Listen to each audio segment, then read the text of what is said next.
আমি সাবিনা খান। আমার বক্তব্য গোলাপগঞ্জ বিয়ানীবাজার উপজেলার সম্মানিত নাগরিক সমাজের সামনে তুলে ধরার জন্য আমি আপনাদের সবাইকে হাজির হওয়ার জন্য বলেছি। আমার আব্বা মরহুম কমরউদ্দিন দীর্ঘদিন যুক্তরাজ্যে বিএনপির সভাপতি ছিলেন। একসাথে তিনি বিএনপির কেন্দ্রীয় আন্তর্জাতিক বিষয়ক সম্পাদকের দায়িত্ব পালন করছিলেন এজ ওয়েল।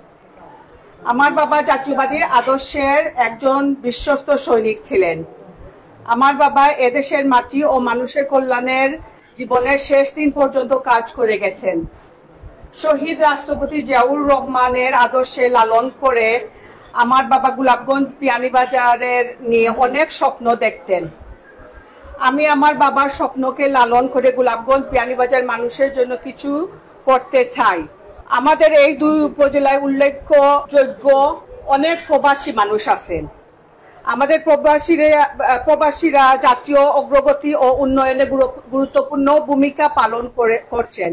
এখানকার তেল, গ্যাস জাতীয় অর্থনীতি বিরাট অবদান রাখছে। সব দিক দিয়ে চিন্তা করলে আমরা বলতে পারি গোলাপগঞ্জ বিয়ানীবাজার এই দুই উপজেলা বাংলাদেশের সার্বিক উন্নয়নে বড় ধরনের ভূমিকা পালন করছে। বিগত 15 বছরে আওয়ামী লীগের দুঃশাসনের চলাকালে আমাদের মানুষ কাঙ্ক্ষিত মানের সেবা পায়নি, বঞ্চিত ছিল উন্নয়ন দিকে। বঞ্চিত গোলাপগঞ্জ বিয়ানীবাজারের জন্য আমি কিছু একটা করতে চাই। সেই জন্য আমি আমাদের সিলেটের 6 আসনের যে সামনে নির্বাচন আসছে সেই প্রার্থী হইতে চাই বিএনপি থেকে।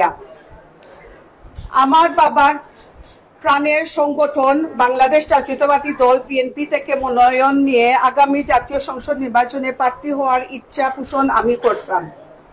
আমার বাবা জিয়া পরিবারের একজন বিশ্বস্ত লোক ছিলেন।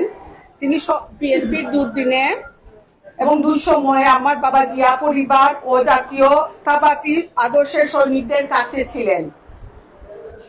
শহীদ জিয়াউর রহমানের আদর্শে লালন করে জাতীয়তাবাদী শক্তিকে সুসংগঠিত করে আমার বাবা মরহুম কমরউদ্দিন জীবনের শেষ পর্যন্ত ওদের সাথে ছিলেন। আমাদের দেশ নিয়ে আমার বাবার অনেক স্বপ্ন ছিল। বাবার সেই স্বপ্ন বাস্তবায়নের কাজ করতে আমি আজ আপনাদের কাছে এসেছি। আপনাদের দোয়া ও সহযোগিতা নিয়ে আগামী জাতীয় নির্বাচনে আমি সিলেট 6 আসনের এমপি পদপ্রার্থী হতে চাই। আমার ও আমার বাবার মনে দৃঢ় বিশ্বাস ছিল, ওনার মূল মন্ত্র ছিল মানুষের সেবা করা। আমারও মূল মন্ত্র সেই সেবা করা। তাই আমার স্বপ্ন ওর ইচ্ছার কথা তুলে ধরার জন্য আজ আপনাদের কাছে আমি এসেছি। আপনারা এত ব্যস্ততার মধ্য দিয়ে আপনারা যে আমাকে সময় দিয়েছেন, আমি তার জন্য খুব গর্বিত এবং সম্মানিত মনে করি। আমি চাই আপনারা আমার সাথে সব সময় থাকতা।